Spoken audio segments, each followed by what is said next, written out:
प्राचीन समय की बात है। एक बड़ा प्रतापी तथा दानी राजा था। वह प्रत्येक गुरुवार को व्रत रखता एवं पूजन करता था। यह उसकी रानी को अच्छा न लगता। ना वह व्रत करती और ना ही किसी को एक पैसा दान में देती। राजा को वह ऐसा करने से मना किया करती थी। एक समय की बात है कि राजा शिकार खेलने वन को चले गए। घर पर रानी और दासी थीं। उस समय गुरु बृहस्पति साधु का रूप धारण कर राजा के दरबार पर भिक्षा मांगने गए। साधु ने रानी से भिक्षा मांगी तो वह कहने लगी, हे साधु महाराज, मैं इस दान और पुण्य से तंग आ गई हूँ। आप कोई ऐसा उपाय बताएं जिससे यह सारा धन नष्ट हो जाए तथा मैं आराम से रह सकूं। साधु रूप बृहस्पति देव ने कहा, हे देवी, तुम बड़ी विचित्र हो। संतान और धन से भी कोई दुखी होता है। अगर तुम्हारे पास धन अधिक है तो इसे शुभ कार्यों में लगाओ, जिससे तुम्हारे दोनों लोग सुधरेंगे। परंतु साधु की इन बातों से रानी खुश नहीं हुई। उसने कहा, मुझे ऐसे धन की आवश्यकता नहीं जिसे मैं अन्य लोगों को दान दूं तथा जिसको संभालने में ही मेरा सारा समय नष्ट हो जाए। साधु ने कहा, यदि तुम्हारी ऐसी इच्छा है तो जैसा मैं तुम्हें बताता हूँ तुम वैसा ही करना। बृहस्पतिवार के दिन घर को गोबर से लीपना, अपने केशों को पीली मिट्टी से धोना, केशों को धोते समय स्नान करना, राजा से हजामत बनाने को कहना, भोजन में मांस मदिरा खाना, कपड़ा धोबी के यहाँ धुलने डालना। इस प्रकार 7 बृहस्पतिवार करने से तुम्हारा सब धन नष्ट हो जाएगा। इतना कहकर साधु बने बृहस्पति देव अंतर ध्यान हो गए। साधु के कहे अनुसार करते हुए रानी को केवल 3 बृहस्पतिवार ही बीते थे कि उसकी समस्त धन संपत्ति नष्ट हो गई। भोजन के लिए परिवार तरसने लगा। एक दिन राजा रानी से बोला, हे रानी, तुम यहीं रहो, मैं दूसरे देश को जाता हूँ, क्योंकि यहाँ पर मुझे सभी जानते हैं, इसलिए मैं यहाँ कोई छोटा कार्य नहीं कर सकता। ऐसा कहकर राजा परदेश चला गया। वहाँ वह जंगल से लकड़ी काट कर लाता और शहर में बेचता। इस तरह वह अपना जीवन व्यतीत करने लगा। इधर राजा के बिना रानी और दासी दुखी रहने लगी। एक समय जब रानी और दासियों को सारा दिन बिना भोजन के रहना पड़ा तो रानी ने अपनी दासी से कहा, हे दासी, पास ही के नगर में मेरी बहन रहती है, वह बड़ी धनवान है। तू उसके पास जा और कुछ ले आ ताकि थोड़ा बहुत गुजर बसर हो जाए। दासी रानी की बहन के पास गई। उस दिन बृहस्पतिवार था। रानी की बहन उस समय बृहस्पतिवार की कथा सुन रही थी। दासी ने रानी की बहन को अपनी रानी का संदेश दिया, लेकिन रानी की बहन ने कोई उत्तर नहीं दिया। जब दासी को रानी की बहन से कोई उत्तर नहीं मिला तो वह बहुत दुखी हुई। उसे क्रोध भी आया। दासी ने वापस आकर रानी को सारी बात बता दी। सुनकर रानी ने अपने भाग्य को कोसा। उधर रानी की बहन ने सोचा कि मेरी बहन की दासी आई थी, परंतु मैं उससे नहीं बोली, इससे वह बहुत दुखी होगी। कथा सुनकर और पूजन समाप्त कर वह अपनी बहन के घर गई और कहने लगी, हे बहन, मैं बृहस्पतिवार का व्रत कर रही थी। तुम्हारी दासी गई, परंतु जब तक कथा होती तब तक ना उठते हैं और ना बोलते हैं, इसीलिए मैं नहीं बोली। कहो दासी क्यों गई थी? रानी बोली, बहन, हमारे घर अनाज नहीं था। ऐसा कहते कहते रानी की आंखें भर आईं। उसने दासियों समेत भूखा रहने की बात भी अपने बहन को बता दी। रानी की बहन बोली, बहन देखो, बृहस्पति देव भगवान सबकी मनोकामना पूर्ण करते हैं। देखो, शायद तुम्हारे घर में अनाज रखा हो। यह सुनकर दासी घर के अंदर गई तो वहां उसे एक घड़ा अनाज का भरा मिल गया।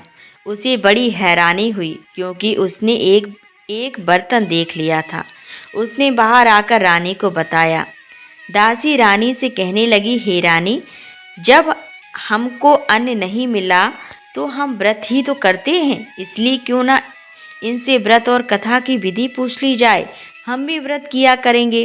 दासी के कहने पर रानी ने अपनी बहन से बृहस्पतिवार व्रत के बारे में पूछा।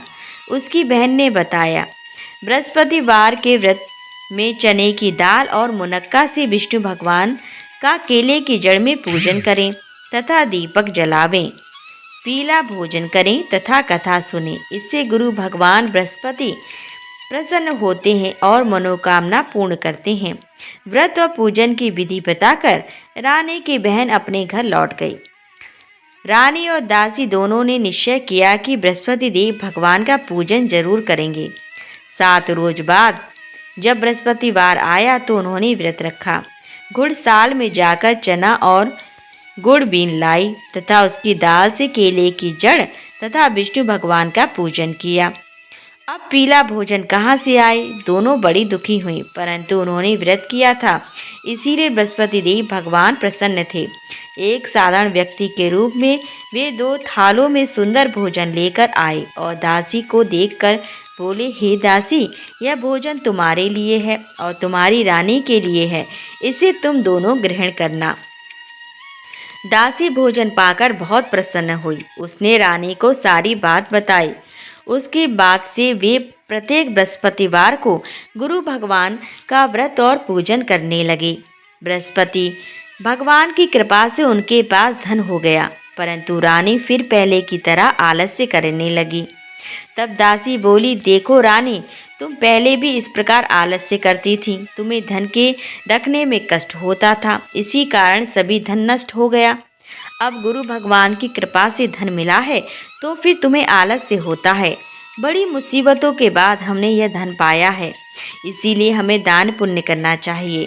अब तुम भूखे मनुष्यों को भोजन कराओ, प्याऊ लगवाओ, ब्राह्मणों को दान दो, कुआं, तालाब, बावड़ी आदि का निर्माण करवाओ, मंदिर, पाठशाला बनवाकर ज्ञान दान दो, कुंवारी कन्याओं का विवाह करवाओ, अर्थात धन को शुभ कार्यों में खर्च करो, जिससे तुम्हारे कुल का यश बढ़ेगा तथा स्वर्ग प्राप्त होगा और पितर प्रसन्न होंगे। दासी की बात मानकर रानी शुभ कर्म करने लगी। उसका यश फैलने लगा।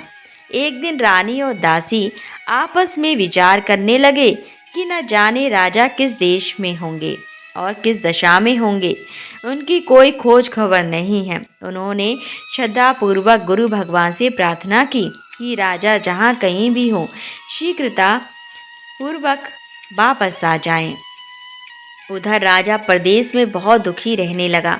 वह प्रतिदिन जंगल से लकड़ी बीन कर लाता और उसे शहर में बेचकर अपने दुखी जीवन को बड़ी कठिनता से व्यतीत करता। एक दिन दुखी हो अपनी पुरानी बातों को याद करके वह रोने लगा और उदास हो गया। उसी समय राजा के पास बृहस्पति देव साधु के वेश में आकर बोले, हे लकड़हारे, तुम इस सुनसान जंगल में किस चिंता में बैठे हो, मुझे बतलाओ। यह सुन राजा के नेत्रों में जल भर आया।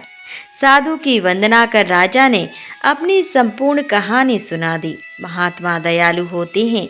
वे राजा से बोले, हे राजा, तुम्हारी पत्नी ने बृहस्पति देव के प्रति अपराध किया था, जिसके कारण तुम्हारी यह दशा हुई है। अब तुम किसी प्रकार की चिंता मत करो, भगवान तुम्हें पहले से भी अधिक धन देंगे। देखो, तुम्हारी पत्नी ने बृहस्पतिवार का व्रत प्रारंभ कर दिया है। अब तुम भी बृहस्पतिवार का व्रत करके चने की दाल व गुड़ जल के लोटे में डालकर केले का पूजन करो। फिर कथा कहो या सुनो, भगवान तुम्हारी सभी मनोकामनाओं को पूर्ण करेंगे। साधु की बात सुनकर राजा बोला, हे प्रभु, लकड़ी बेचकर तो इतना पैसा भी नहीं बचता जिससे भोजन करने के उपरांत कुछ बचा सकूं। मैंने रात्रि में अपनी रानी को व्याकुल देखा है। मेरे पास कोई साधन नहीं है जिससे उसका समाचार जान सकूं। फिर मैं बृहस्पति देव की क्या कहानी कहूँ, यह भी मुझको मालूम नहीं है। साधु ने कहा, हे राजा, मन में बृहस्पति भगवान के पूजन व्रत का निश्चय करो, वे स्वयं तुम्हारे लिए कोई राह बना देंगे। बृहस्पतिवार के दिन तुम रोजाना की तरह लकड़ियां लेकर शहर में जाना। तुम्हें रोज से दुगना धन प्राप्त होगा, जिससे तुम भली भांति भोजन कर लोगे तथा बृहस्पति देव की पूजा का सामान भी आ जाएगा। जो तुमने बृहस्पतिवार की कहानी के बारे में पूछा है वह इस प्रकार है। प्राचीन काल में एक बहुत ही निर्धन ब्राह्मण था। उसके कोई संतान नहीं थी। वह नित्य पूजा पाठ करता। उसकी स्त्री न स्नान करती न किसी देवता का पूजन करती। इस कारण ब्राह्मण देवता बहुत दुखी रहते थे। भगवान की कृपा से ब्राह्मण के यहाँ एक कन्या उत्पन्न हुई। कन्या बड़ी होने लगी। प्रातः स्नान करके वह भगवान विष्णु का जप करती। बृहस्पतिवार का व्रत भी करने लगी। पूजा पाठ समाप्त कर पाठशाला जाती तो अपनी मुट्ठी में जौ भर ले जाती और पाठशाला जाने के मार्ग में डालती जाती। लौटते समय वही जौ स्वर्ण के हो जाते तो उनको बीन कर घर ले आती। एक दिन वह बालिका सूप में उन सोने के जौ को फटकार कर साफ कर रही थी कि तभी उसकी माँ ने देख लिया और कहा, हे बेटी, सोने के जौ को फटकने के लिए सोने का सूप भी तो होना चाहिए। दूसरे दिन गुरुवार था। कन्या ने व्रत रखा और बृहस्पति देव से सोने का सूप देने की प्रार्थना की। बृहस्पति देव ने उसकी प्रार्थना स्वीकार कर ली। रोजाना की तरह वह कन्या जौ फैलाती हुई पाठशाला चली गई।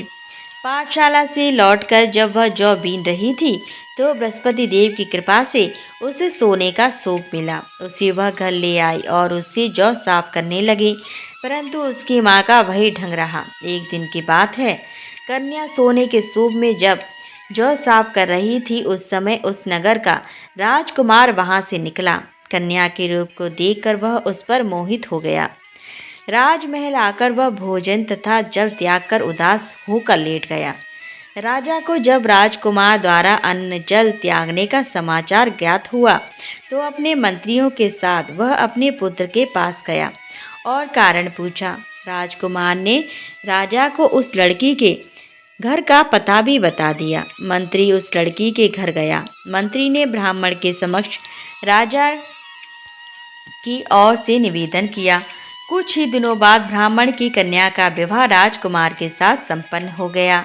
कन्या के घर से जाते ही ब्राह्मण के घर में पहले की ही भांति गरीबी का निवास हो गया। एक दिन दुखी होकर ब्राह्मण अपनी पुत्री से मिलने गई। बेटी ने पिता की अस्वस्थता को देखा और अपनी माँ का समाचार पूछा। ब्राह्मण ने सभी हाल कह सुनाया।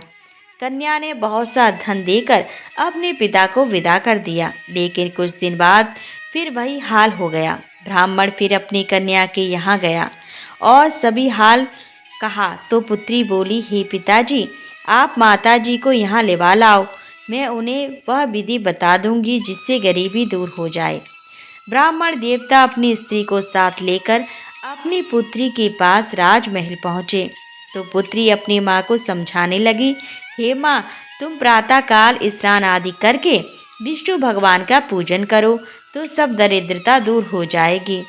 परंतु उसकी माँ ने उसकी एक भी बात नहीं मानी। वह प्रातःकाल उठकर अपनी पुत्री का बचा झूठन खा लेती थी। एक दिन उसकी पुत्री को बहुत गुस्सा आया।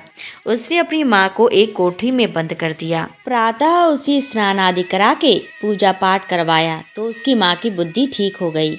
इसके बाद वह नियम से पूजा पाठ करने और प्रत्येक बृहस्पतिवार को व्रत करने लग गई। इस व्रत के प्रभाव से मृत्यु के बाद वह स्वर्ग को गई। वह ब्राह्मण भी सुखपूर्वक इस लोक का सुख भोग कर स्वर्ग को प्राप्त हुआ।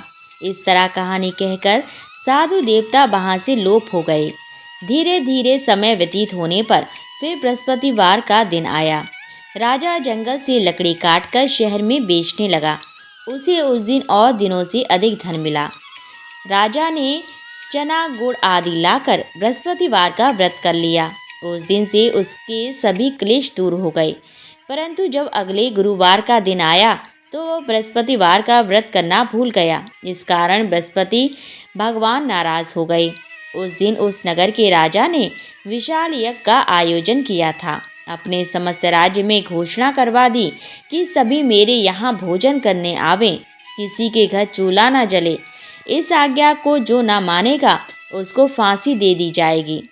राजा की आज्ञा अनुसार राज्य के सभी वासी राजा के भोज में सम्मिलित हुए, लेकिन लकड़हारा कुछ देर से पहुंचा, इसीलिए राजा उसको अपने साथ महल में ले गए। जब राजा लकड़हारे को भोजन करा रहे थे तो रानी की दृष्टि उस खूंटी पर पड़ी। जिस पर उसका हार लटका हुआ था। उसे हार खूंटी पर लटका दिखाई नहीं दिया।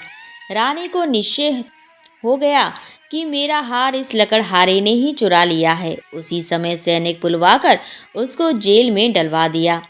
लकड़हारा जेल में विचार करने लगा कि न जाने कौन से पूर्व जन्म के कर्म से मुझे यह दुख प्राप्त हुआ, और जंगल में मिले साधु को याद करने लगा। तत्काल बृहस्पति देव साधु के रूप में प्रकट हो गए और कहने लगे, अरे मूर्ख, तूने बृहस्पति देवता की कथा नहीं की, इसी कारण तुझे दुख प्राप्त हुआ है। अब चिंता मत कर, बृहस्पतिवार के दिन जेल खाने के दरवाजे पर तुझे 4 पैसे पड़े मिलेंगे। उनसे तू बृहस्पतिवार की पूजा करना तो तेरे सभी कष्ट दूर हो जाएंगे। अगले बृहस्पतिवार को उसे जेल के द्वार पर 4 पैसे मिले। राजा ने पूजा का सामान मंगवाकर कथा कही और प्रसाद बांटा। उसी रात्रि में बृहस्पति देव ने उस नगर के राजा को स्वप्न में कहा, हे राजा, तूने जिसे जेल में बंद किया है उसे कल छोड़ देना, वह निर्दोष है। राजा प्रातःकाल उठा और खूंटी पर हाथ टंगा देखकर लकड़हारे को बुलाकर क्षमा मांगी तथा राजा के योग्य सुंदर वस्त्र आभूषण भेंट कर उसे विदा किया।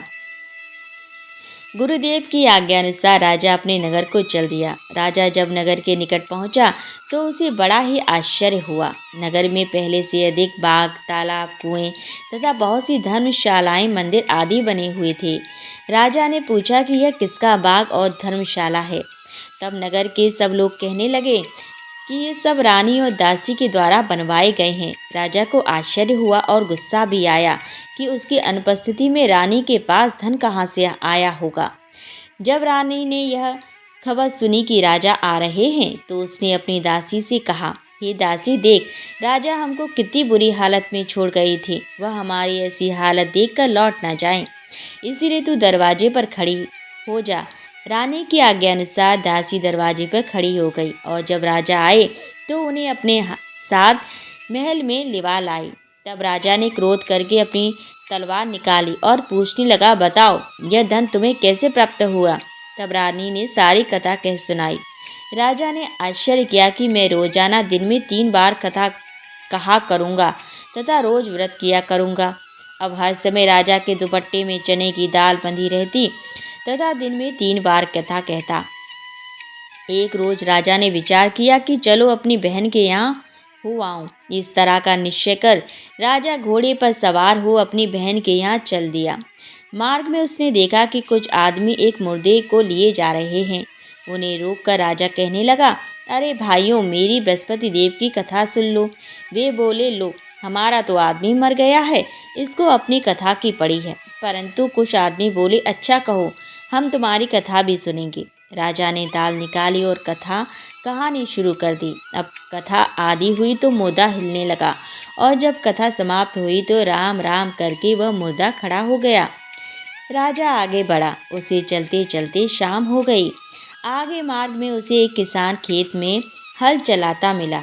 राजा ने उससे कहा, कथा सुनने का आग्रह किया, लेकिन वह नहीं माना। राजा आगे चल पड़ा। राजा के हटते ही बैल पछाड़ खाकर गिर गए तथा किसान के पेट में बहुत जोर से दर्द होने लगा। उसी समय किसान की पत्नी रोटी लेकर आई। उसने जब देखा तो अपने पुत्र से सब हाल पूछा। बेटे ने सभी हाल बता दिया। बुढ़िया दौड़ी दौड़ी उस घुड़सवार के पास गई और उससे बोली, मैं तेरी कथा सुनूंगी, तू अपनी कथा मेरे खेत पर ही चलकर कहना। राजा ने लौटकर बुढ़िया के खेत पर जाकर कथा कही, जिसके सुनते ही बैल खड़े हो गए तथा किसान के पेट का दर्द भी बंद हो गया। राजा अपनी बहन के घर पहुंच गया। बहन ने भाई की खूब मेहमानी की। दूसरे रोज प्रातःकाल राजा जागा तो वह देखने लगा कि सब लोग भोजन कर रहे हैं। राजा ने अपनी बहन से जब पूछा, ऐसा कोई मनुष्य है जिसने भोजन नहीं किया हो, जो मेरी बृहस्पतिवार की कथा सुनने। बहन बोली, हे भैया, यह देश ऐसा ही है। पहले यहाँ के लोग भोजन करते हैं, बाद में अन्य काम करते हैं। फिर वह एक कुमार के घर गई जिसका लड़का बीमार था। उसे मालूम हुआ कि उसके यहाँ 3 दिन से किसी ने भोजन नहीं किया है। रानी ने अपने भाई की कथा सुनने के लिए कुम्हार से कहा। वह तैयार हो गया। राजा ने जाकर बृहस्पतिवार की कथा कही, जिसको सुनकर उसका लड़का ठीक हो गया।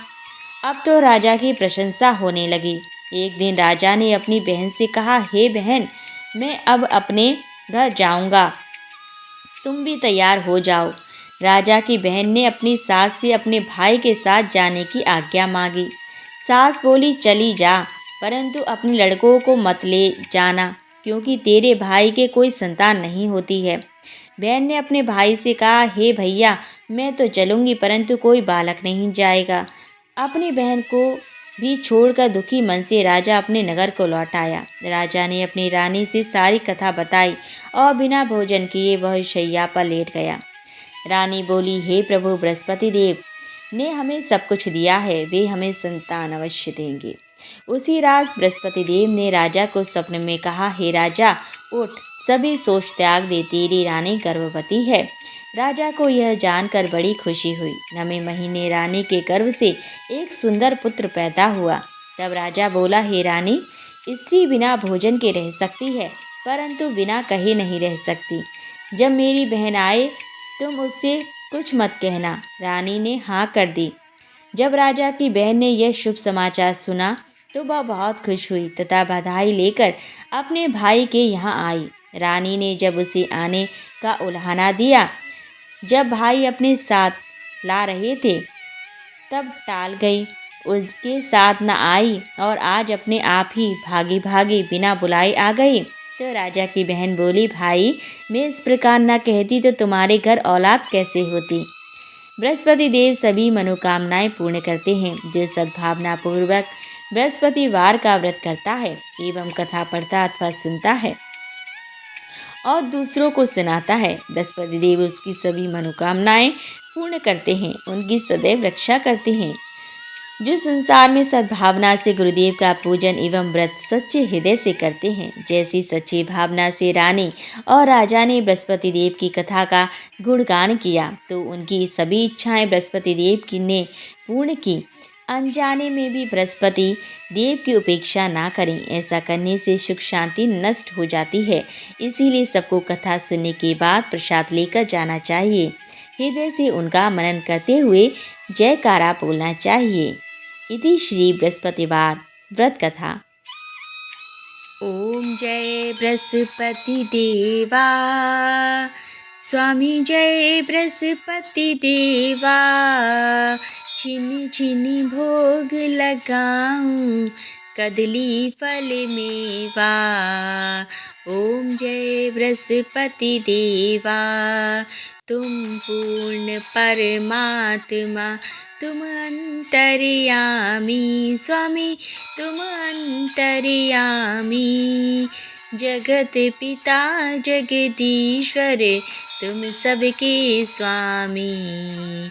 ओम जय बृहस्पति देवा, चरणा अमृत निज निर्मल, सब पातक हरता। स्वामी सब पातक हरता, सकल मनोरथ दायक, कृपा करो भरता। ओम जय बृहस्पति देवा, तन मन धन अर्पण करे, जो जन शरण पड़े। स्वामी जो जन शरण पड़े, प्रभु प्रकट तब हो कर, आकर द्वार खड़े। ओम जय बृहस्पति देवा, दीन दयाल दयानिधि, भक्तन हितकारी। स्वामी भक्तन हितकारी, पाप दोष सब हरता, भवबंधन हारी। ओम जय बृहस्पति देवा, सकल मनोरथ दायक, सब संशय तारो। स्वामी सब संशय तारो, विषय विकार मिटाओ, संतन सुखकारी। ओम जय बृहस्पति देवा, ओम जय बृहस्पति देवा। स्वामी जय बृहस्पति देवा, जो कोई आरती तेरी प्रेम सहित गावे। ज्येष्ठानंद वंद सौ सौ निश्चय पावे। ओम जय बृहस्पति देवा, ओम जय बृहस्पति देवा।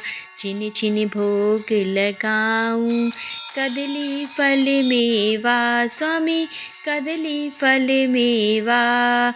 ओम जय बृहस्पति देवा, स्वामी जय बृहस्पति देवा। बोलो बृहस्पति महाराज की जय।